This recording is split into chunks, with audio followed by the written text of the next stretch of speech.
Hello there. Very nice meeting you. It's very nice to meet you. It's a great pleasure to meet you. My pleasure. Yes, right. I'm going to remove the mask. Okay. Exactly. Thank you so much for your time. Please. You must be very busy. Yes, thank you. In 2 days. I am, but it's so important to have this I know. conversation. Yes. Thank you very much. Thank you.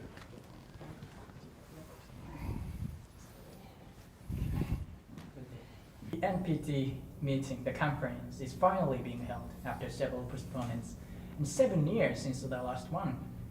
How do you think, how has the situation regarding the nuclear issues changed during this period? Well, we knew that from the very beginning it was going to be a very complex and difficult review conference, in the sense that during the last 7 years, many things had happened in the world, in particular since February this year, with the war in Ukraine, as is going to cast a shadow on our negotiations. But there are many important issues related to the NPT, like the lack of progress on nuclear disarmament, or regional issues like DPRK, that have been pre-existent to the war in Ukraine. And they are complex in themselves, and therefore we have to deal with that. Also, the international environment has changed radically during the last 7 years in many senses. How do you see the risk of nuclear war or the use of nuclear weapons in the moment at this time? I believe that the war in Ukraine and the indirect threats by Russia, maybe to use nuclear weapons, or that escalation of the conflicts in Ukraine may trigger a nuclear war, has wakened us all to the fact that nuclear weapons still are important in the nuclear strategies of the nuclear weapon states, and that therefore they pose a danger to humanity. I believe that we haven't faced that dilemma since the end of the Cold War. I think that previous generations were more aware of the dangers of nuclear weapons because they were in peril during the Cold War. There were many close encounters, close situations where nuclear weapons could have been used by accident or because of crisis, and they were not. But since the end of the Cold War, our societies kind of forgot about that danger. And I believe that the war in Ukraine is again raising up the issue.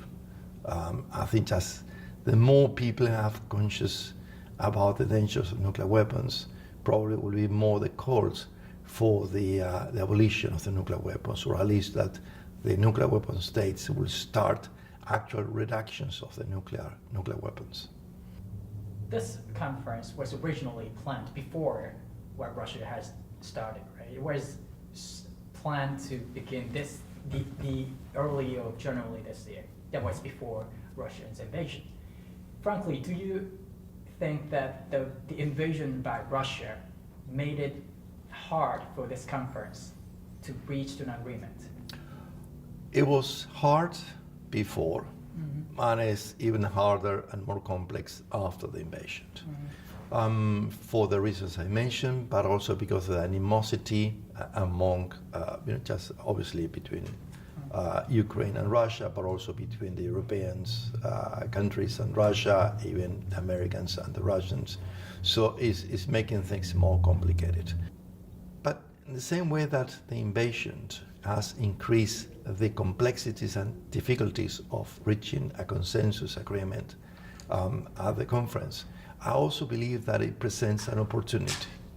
An opportunity in the sense, as I said before, that the war has highlighted again the dangers of nuclear weapons, and therefore the need to reinforce our calls for the nuclear weapon states to do better on their obligations under Article 6 of the treaty to move forward on nuclear disarmament. You named several obstacles, several challenges in North Korea, war in Ukraine right now.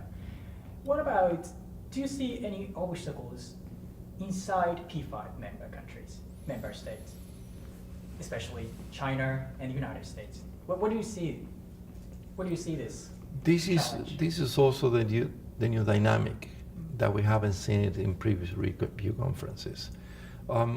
China it's an important state party to the NPT. is one of the nuclear weapons states, and unfortunately the relationship with the U.S. is not good for many factors. And in the view of the U.S., China should play a more important and proactive role in these issues, but in particular, for example, with regard to transparency of China's nuclear weapons programs and many other things. China then complains that the U.S. Is not playing by the rules, so that cross accusations. But I do hope that at the end of the day, at the review conference, they will push for the same purpose, which is, as I say, to keep the importance of the treaty and the credibility of the treaty. Now, there is one additional element which is new, which is very important for China. It is the AUKUS agreement between Australia, UK, and the US for the provision of nuclear propulsion for submarines for Australia.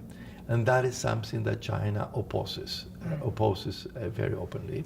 They believe that that agreement, if implemented, will go against not the letter of the treaty, but against the spirit of the treaty. And China, I understand, is ready to raise the issue at the review conference. So, how do you think that TPNW is also being discussed in this? How do you think that this should be discussed in this NPT conference?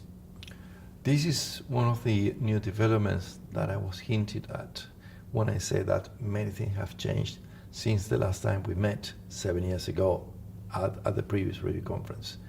Obviously, the TPNW entered into force, was negotiated, entered into force. You have an important number of countries that have signed and ratified the treaty, and those state parties are also state parties to the NPT. They have some concerns that the TPNW could be a competition to the NPT, or at least that they are not complementary. Right. And therefore, they don't see in the same way that the countries that are party to both treaties want to have that connection. So I think we have to have this conversation at the review conference. And also, I hope that we can find a language that will take into account a fact, which is that the TPNW was negotiated, signed, and entered into force. So under that difficult situation, the conference begins in 2 days, and you are going to coordinate that difficult conference. But Ambassador, as a chairperson, how do you define the success of this conference? I believe that it's our obligations to do our most to reach to that single document by consensus. I think this is what the treaty is asking the state parties to do their best to review the implementation of the treaty and also to define actions to better implement the treaty. So there is no template for what or how an outcome of the reconference should look like. There's no template. You have many examples, and even the treaty doesn't call for a document. The treaty calls for state parties to meet for 4 weeks, and as I say before, review the implementation of the treaty and come up with some approaches to implement in the next review cycle. So I'm pushing for a meaningful review conference and a meaningful outcome, whichever that outcome may be. Right. But Ambassador, still in Japan, there is a strong voice that says we need one single document at the end of this conference. Sure. How do you see, how do you think it's difficult, how hard it is to reach an agreement and issue one single document at the end of the conference? By nature, I'm optimistic, and always I will think that we can do that, and I think we have to do our best to reach to that document. At the end of the day, it will depend on those delegations that they will have some difficulties with some elements of the documents. I hope that after 4 weeks of negotiations, we can find language in all the important complex issues that can accommodate all the positions. But how realistic are you about it? It's difficult to measure. How I would say 1 or 2 chances out of 10. You know, you have a 10% chances, 20% chances, 5%. I don't know. We will see when we open the conference and we start listening to all state parties' positions on the main issues, and then we will obviously know the red lines by the different countries. Right. And the question will be whether whether we can accommodate or not those red lines without crossing other delegations' red lines. So it's, I would say, like a 10-20% chances, just to give a figure. Which is low? It is what it is. Okay. It is what it is. As I say, I'm a poker player and I want many hands with less than 10% chances. What kind of role Japan can play in terms of nuclear disarmament or nuclear proliferation? What kind of role can we play? Well, for once, Japan has a very good relationship with most countries, both nuclear weapon states and non-nuclear weapon states, and that's a dialogue that have to be have. And I think just Japan can help on that dialogue. And again, with that awful experience of having been attacked, by nuclear weapons twice, and the humanitarian consequences.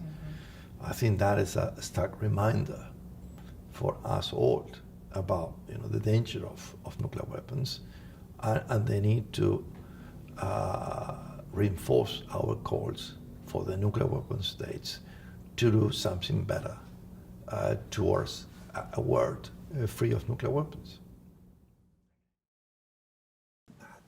Thank you so much. Thank you. My pleasure. Very good questions. And to your producer also, probably, he's the one just putting everything together. Thank you. ニュースディグ